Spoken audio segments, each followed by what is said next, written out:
Vocast, l'invité. Rudy Aboab, bonjour. Bonjour Olivier. Vous êtes le nouveau directeur de FIP, vous êtes arrivé en janvier dernier. Alors FIP, on la désigne souvent comme la pépite de Radio France avec sa programmation musicale très pointue et son ton unique. Mais avant de parler de FIP, et comme de coutume dans ce podcast, Rudy, parlez-nous de vous et de votre parcours. Qui êtes-vous ?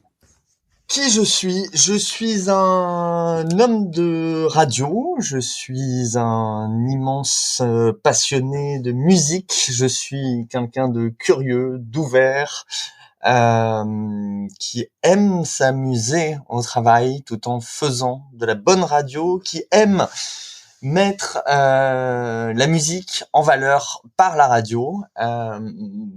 Je suis un enfant de Radio Nova. Je suis rentré à Radio Nova il y a quasiment une vingtaine d'années, 18 ans très exactement, stagiaire, et j'ai fait la grande première partie de ma carrière à Radio Nova, qu'on ne présente plus.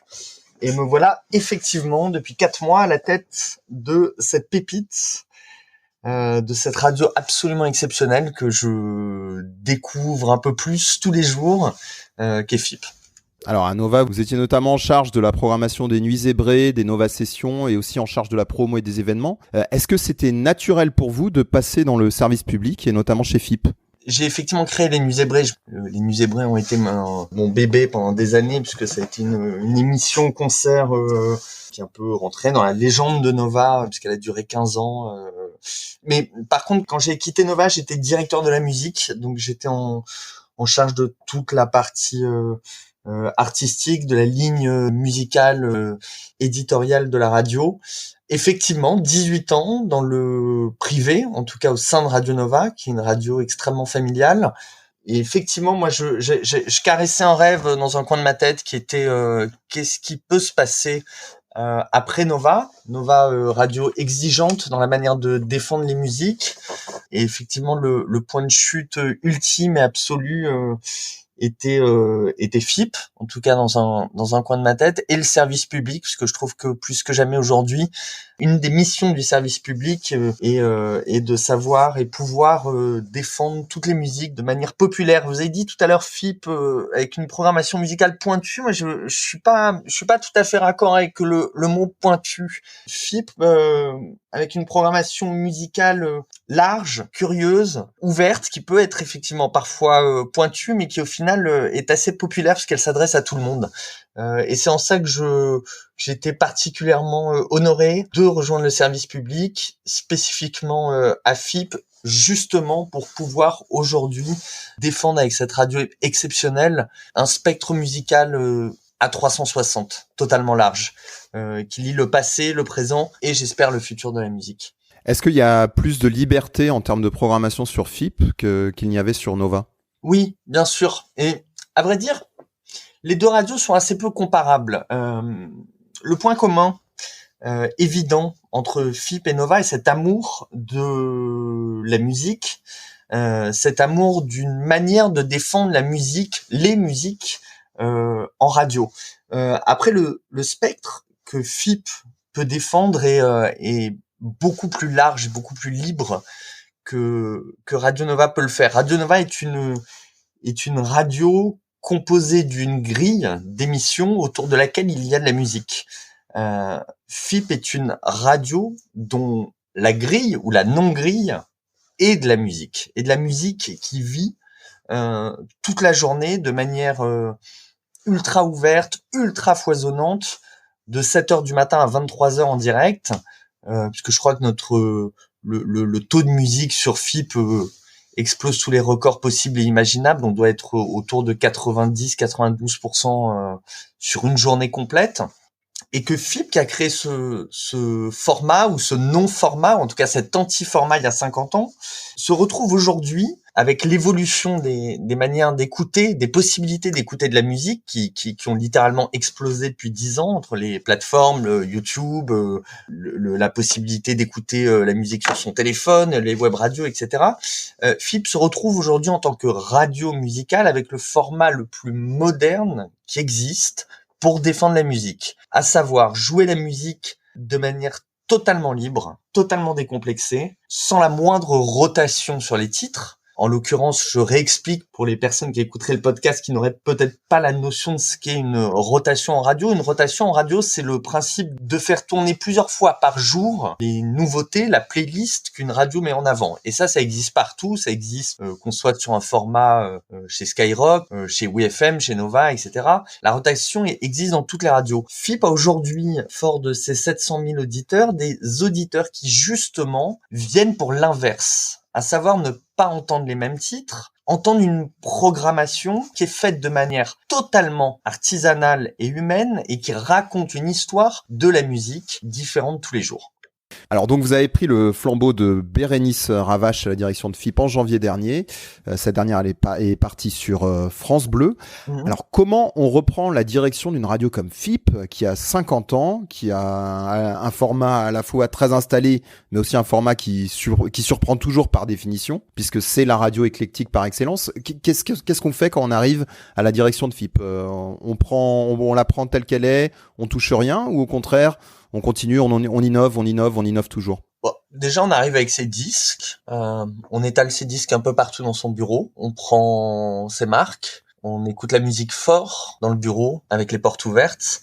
On rencontre tout le monde en tête à tête et on rappelle à chacun, même si je pense que personne ne l'avait oublié, que travailler à FIP, c'est une grande fierté, c'est un honneur, c'est un luxe. On représente aujourd'hui ce qui me semble être l'une des radios musicales les plus exceptionnelles, les plus audacieuses et les plus libres, l'une des plus libres qui existent au monde.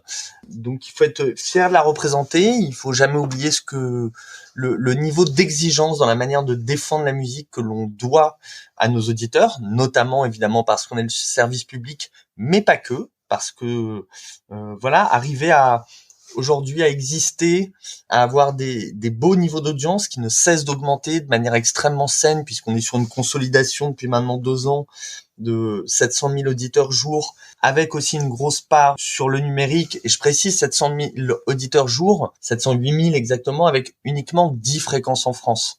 C'est un formidable pari pour l'avenir, c'est un formidable pari dans notre manière d'accompagner une scène musicale évidemment française, indépendante, mais pas que, tous les jours en la mettant en valeur d'une autre manière, en la défendant à la fois en la jouant à l'antenne, en parlant, en ouvrant les studios pour faire du live. Donc c'est, dans un premier temps, quand on arrive à FIP, c'est peut-être remettre de la vie et refaire en sorte que vraiment cette radio s'épanouisse avec ce format qui est aujourd'hui d'une modernité inouïe dans le monde de la musique, en tout cas dans le monde des radios musicales.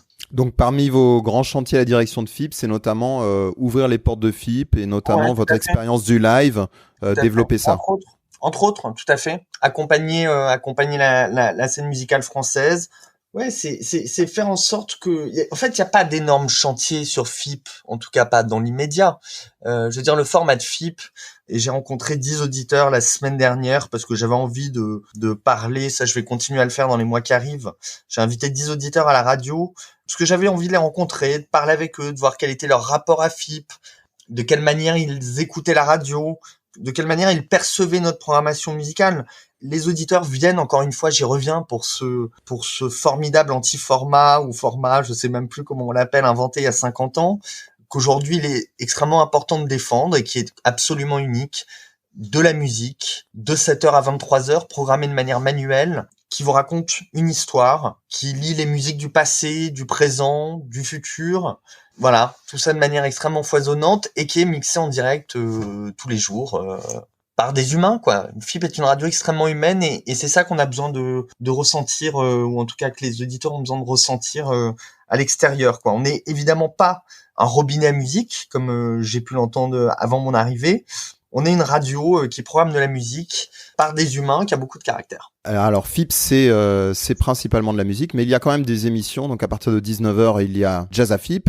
Tout à fait, émission Totem qui fête ses 40 ans cette année. Jazz à FIP, 19h, 20h, tous les jours, 365 jours par an, animé par l'ensemble des animatrices, programmé, co-animé par à la fois des programmateurs de FIP et des chroniqueurs programmateurs extérieurs. Et ces dernières années, après 20h, il y a aussi certaines émissions thématiques qui sont apparues. Est-ce que c'est quelque chose que vous allez continuer à développer ?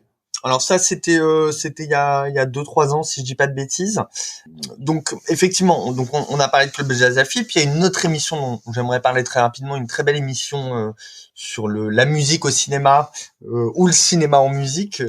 Ça dépend des dimanches, qui s'appelle Certains aiment FIP, qui pour le coup est hebdomadaire tous les dimanches, animé par Suzanne Poveda et réalisé par Denis Soula. Et effectivement, au-delà de ça, aujourd'hui en tout cas, le reste n'est que musique. À l'exception des soirs où on ouvre les portes des studios, où on a envie de recevoir un artiste, de faire du live.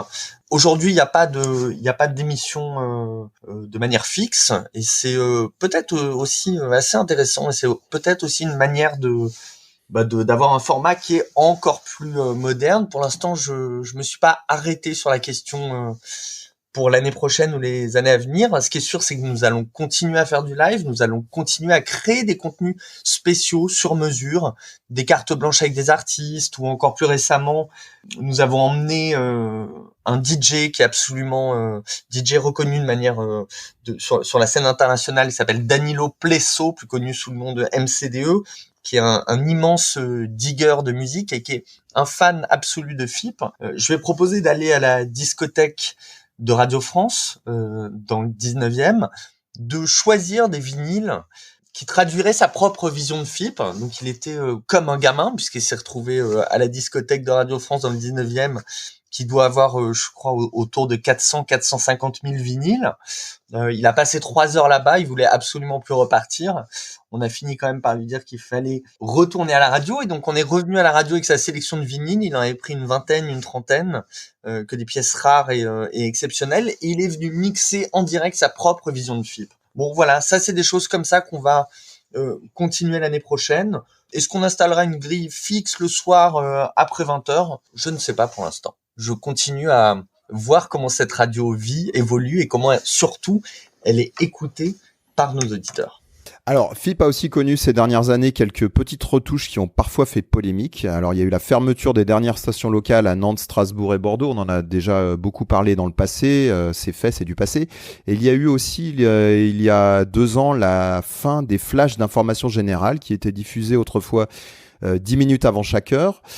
Est-ce que en période de grosse actu, comme en ce moment avec les élections ou la guerre en Ukraine, est-ce que ce n'est pas opportun de conserver quelques minutes d'actu chaque heure ? Allez-vous rétablir ces flashs d'information, ou FIP c'est vraiment musique et c'est tout ? Bon, je le dis depuis tout à l'heure, hein, je pense qu'aujourd'hui FIP doit avant tout se positionner comme la radio musicale par excellence, ou d'excellence sur la bande FM. Effectivement, moi je suis arrivé il y a 4 mois, donc les flash infos ont été arrêtés bien avant mon arrivée. Et j'en parlais il y a peu avec justement des auditeurs qui effectivement 2-3 me disaient on regrette un peu ces flash infos qui rythmaient à moins 10, si je dis pas de bêtises, de chaque heure, voilà, un petit flash info avec une manière de traiter l'actualité un peu différente, mais qui restait du flash info. Et à l'inverse, il y en a d'autres qui me disaient ça nous conforte encore plus dans notre manière d'écouter FIP, de découvrir la musique que vous programmez, et qui nous protège, ça serait peut-être un peu pompeux, mais qui nous permet de rester dans cette bulle hyper sereine, hyper curieuse, hyper intemporelle, musicale, qu'est FIP aujourd'hui. Voilà. Donc pas de décision là-dessus dans les médias.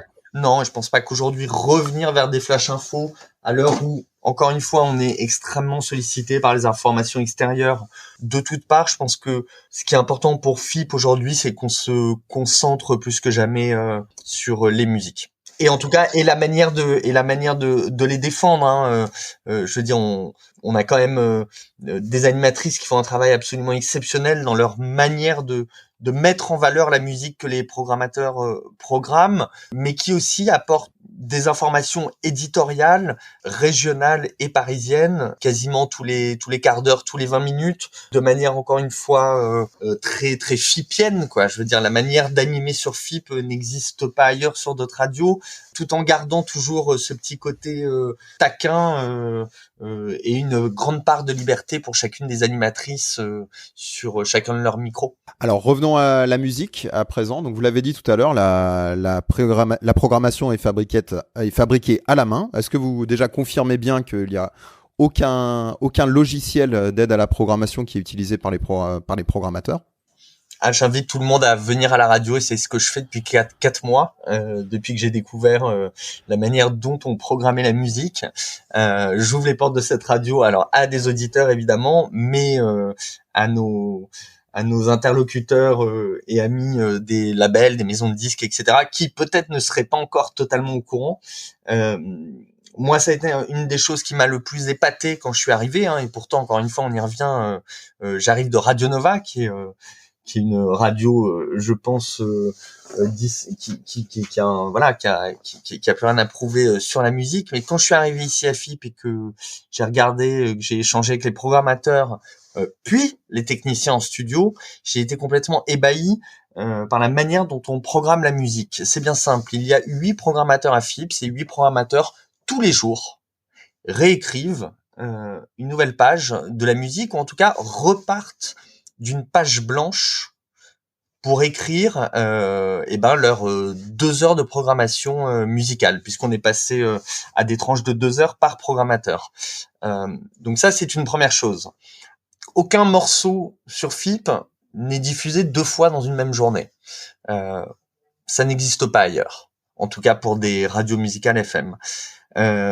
Nous obligeons évidemment à balayer un spectre musical extrêmement large, que ce soit en termes de genre, de styles musicaux, de périodes, de notoriété.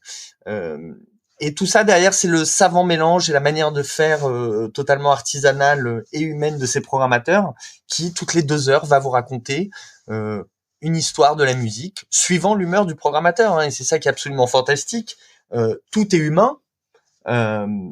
Donc tout change de fait tous les jours, constamment. À cela, on ajoute, et pour la petite anecdote, je suis arrivé un lundi 3 janvier, ça doit être ça. Donc évidemment, l'une des premières choses que j'ai fait en tant que com de radio, c'est d'aller en studio.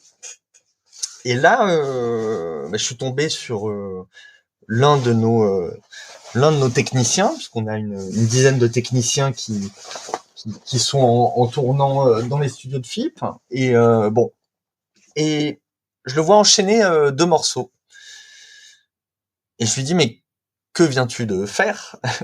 Et il me regarde de manière un peu hallucinée en me disant, je viens d'enchaîner 2 morceaux. Et je dis, mais on enchaîne les morceaux toute la journée? Il dit, évidemment, on enchaîne les morceaux toute la journée. Donc voilà, ça c'est, c'est compliqué de faire plus artisanal aujourd'hui, et c'est ça qui est absolument exceptionnel, et c'est ça que ressentent, je pense, les auditeurs. C'est cette manière de programmer de manière humaine, donc en se disant systématiquement quel va être le titre d'après, puisque tout est possible, et ensuite la spécificité qui est dans l'ADN historique de FIP, à savoir les enchaînements. Ces enchaînements qui sont faits à la main par des techniciens, et ces enchaînements qui sont constamment travaillés, imaginés, alors que ça soit sur les mélodies, soit sur un sens entre 2 morceaux, par les programmateurs. Alors parlons des nouveautés. Comment sont sélectionnés les nouveaux titres? Vous avez un comité d'écoute musicale avec vous et les programmateurs. Comment se passe la sélection des nouveautés? Alors, la sélection des nouveautés, elle est totalement ouverte à la curiosité, au goût et à l'écoute des programmateurs. Ça, dans un premier temps, si on parle des nouveautés de manière générale, tout style confondu. Ensuite, il y a une autre manière sur FIP de mettre en avant nos nouveautés, c'est via nos partenariats albums qui s'appellent des sélections FIP. Les sélections FIP sont donc des partenariats sur des albums que nous faisons de manière mensuelle, qui sont décidés en comité de programmation. On en discute toutes les semaines pour ensuite, avoir acté entre suivant l'actualité, entre 7, 8, notre maximum possible est 13 partenariats albums, ce qui est considérable. À partir du moment où nous décidons, où nous proposons à un artiste, à un label, qu'un album soit une sélection FIP, derrière cela veut dire que les programmateurs s'engagent parce qu'ils en ont envie, évidemment, puisque c'est un choix éditorial, à jouer pendant un mois au moins un morceau de l'album par jour. La différence étant que les programmateurs pourront jouer ce qu'ils ont envie de jouer sur l'album. On n'est pas forcément sur les singles. Ce qui veut dire, prenons un exemple concret, nous avons été partenaires le mois dernier de l'album de Mélissa Lavo. L'album a été défendu pendant un mois, où une fois par jour, vous avez pu entendre sur FIP un morceau de l'album de Mélissa Lavo. Ce qui fait qu'au final, sur un mois, l'album de Mélissa Lavo aura été quasiment joué dans son intégralité. À l'inverse, ça ne veut pas dire qu'un album qui n'est pas sélection FIP pour X raisons ne sera évidemment pas joué sur l'antenne, puisque encore une fois, on en revient à une programmation musicale qui me semble être l'une des plus libres et riches au monde. À l'inverse, le nouvel album de Charlotte Adigéry et Bolis Poupoul, une formidable sortie sur le label Dioui, label de Soulwax. Nous n'étions pas partenaires de l'album. Il y a eu un immense coup de cœur des programmateurs, en tout cas d'une grande partie des programmateurs sur cet album. L'album a été joué, en tout cas des morceaux de l'album seront joués constamment sur l'antenne de FIP. Est-ce qu'il y a des styles de musique ou des types de titres qui sont exclus de la programmation? Pas exclus, mais nous, les programmateurs ont une parfaite connaissance d'une ambiance générale qui doit se dégager de leur programmation musicale.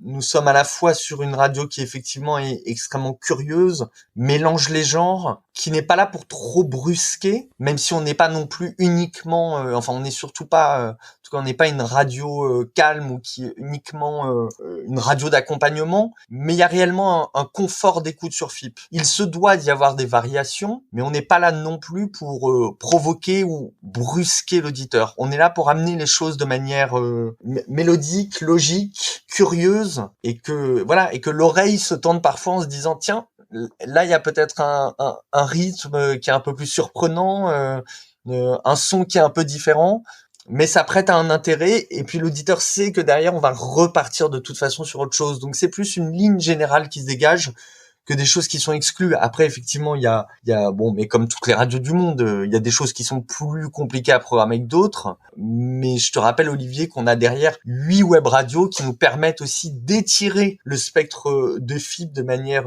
encore plus large et thématique. Et ces web radios qui sont aussi faites de manière manuelle et artisanale, et c'est notamment, je pense, la raison du succès de ces web radios, dont 3 web radios, et plus particulièrement l'une, sont sur du 1 million d'écoutes mensuelles, ce qui est absolument considérable. Il s'agit de FIP Jazz. Non, FIP Groove, figure-toi, Olivier, qui a dépassé, qui a passé pour le mois de janvier pour la première fois le million d'écoutes mensuel, ce qui est un record pour FIP et pour Radio France. Effectivement, talonné de très près par FIP Rock, FIP Jazz, qui sont à des niveaux d'écoute qui aujourd'hui approchent 900 000 écoutes mensuelles, et derrière un socle très solide entre pop, reggae, musique électronique, world music, qui montre combien les auditeurs de FIP, qu'ils soient sur la FM ou sur le numérique, sont capables de se balader sur différents styles de manière constante. Alors, pour en finir sur la relation avec les artistes, donc vous avez expliqué le principe des sélections FIP et de manière générale la relation avec les labels, mais est-ce qu'il y a aussi des moyens, des contacts, un canal de relation, disons, entre la radio et les artistes de manière directe? Est-ce qu'il y a des passerelles directes, par exemple, pour un artiste indépendant qui souhaite faire connaître un artiste indépendant de qualité qui souhaite faire connaître sa production? Est-ce qu'il y a des moyens de contacter FIP pour être diffusé? On envoie un CD, on envoie un email, quels sont ces... Oui, bien sûr, on continue à recevoir beaucoup de musique tous les jours, que ça soit de manière physique ou de manière numérique, y compris par mail, d'artistes de France et d'ailleurs, puisque FIP commence vraiment à avoir une certaine reconnaissance et un beau niveau d'écoute à l'international. Non, mais ça c'est totalement ouvert, évidemment. En plus du fait que nos programmateurs sont constamment à l'affût ça n'a pas de sens de le dire comme ça, même s'il y a un peu ce côté-là ici, de tout ce qui se fait musicalement en termes de nouveautés tous les jours. Ils sont en chasse. Ah oui, enfin en chasse, je sais pas, ils sont, je sais, mais est-ce que la passion, est-ce que la chasse peut se faire avec passion? En tout cas, oui, ils sont constamment à l'écoute, hein. Il y en a certains à qui je répète comme un petit running gag, je les charrie, je leur dis, tu sais que tu n'arriveras jamais à écouter toute la musique du monde. Et ils essaient. En tout cas, c'est notre rôle et ça fait partie évidemment de notre rôle de service public de pouvoir avoir le spectre le plus large possible, de découvrir des artistes, de mettre en lumière des artistes qui ne sont pas encore joués par d'autres radios. Je crois que c'est sur la dernière étude Diacast, 80, je crois que c'est 89% des morceaux qui sont de la musique qui est jouée sur FIP n'est jouée sur aucune autre radio. Voilà. C'est pas mal. Moi je trouve ça pas mal. Alors, est-ce que vous travaillez avec d'autres radios au format alternatif à l'étranger, par exemple BBC Radio 6 au Royaume-Uni ou d'autres? J'aimerais bien, mais pas encore. J'ai pas eu le temps de me rapprocher vers eux, mais ça fait effectivement partie des projets éventuels. Alors, vous avez parlé des web radios, des 8 web radios de FIP qui complémentent qui viennent en addition du programme principal. 92% de taux d'exclusivité, Olivier, j'aime bien être précis dans mes chiffres. D'accord. Ok. Alors donc les web radios, il y a 8 web radios, vous en avez parlé tout à l'heure. Elles sont évidentes en termes de rôle avec plusieurs millions d'écoutes au total. Quels sont les autres projets de FIP sur le numérique? Il se peut qu'il y ait d'autres projets de FIP sur le numérique, notamment en termes de web radio. Et ensuite, de manière générale, ça va être de développer, de consolider et d'aller chercher une nouvelle audience via le numérique. Et ça, de manière aujourd'hui très simple, je pense qu'on a encore une belle marge de progression dans notre manière de communiquer sur les réseaux sociaux. Donc ça, c'est un beau chantier à venir. Voilà. D'accord. Les réseaux sociaux, la communication. Ouais, la manière de mettre en image, la manière dont vit la radio, notamment après 20h, attention, il est absolument pas question de transformer FIP en radio filmée, hein. C'est surtout pas ce que je dis, ça tuerait absolument tout mystère.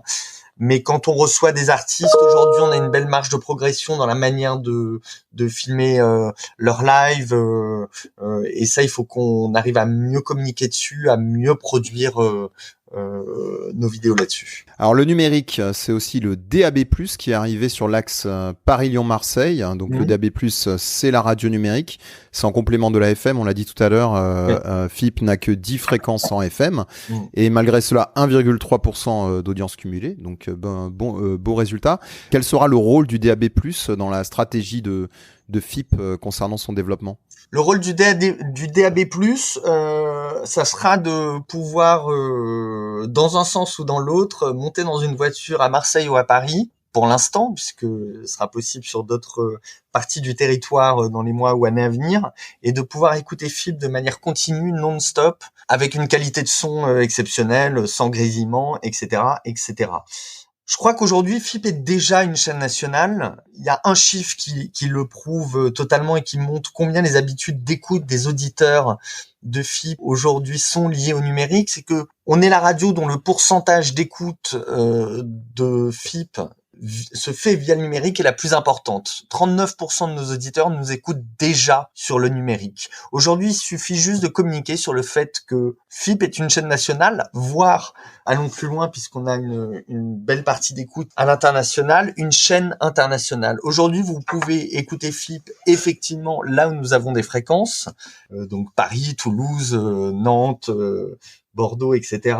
Mais vous pouvez écouter aussi bien FIP à Brest, qu'à Rio de Janeiro, que à Sydney. Et l'impact du DAB+ seul, vous le voyez déjà en termes d'audience? Non, pas encore. Je pense qu'il est encore un peu trop tôt malheureusement pour le voir. On le verra dans les mois ou dans les 2-3 années à venir. Sur les 1,3% d'audience cumulée, vous pensez que combien vient de l'écoute classique via la FM sur les 10 grandes villes et combien vient du numérique?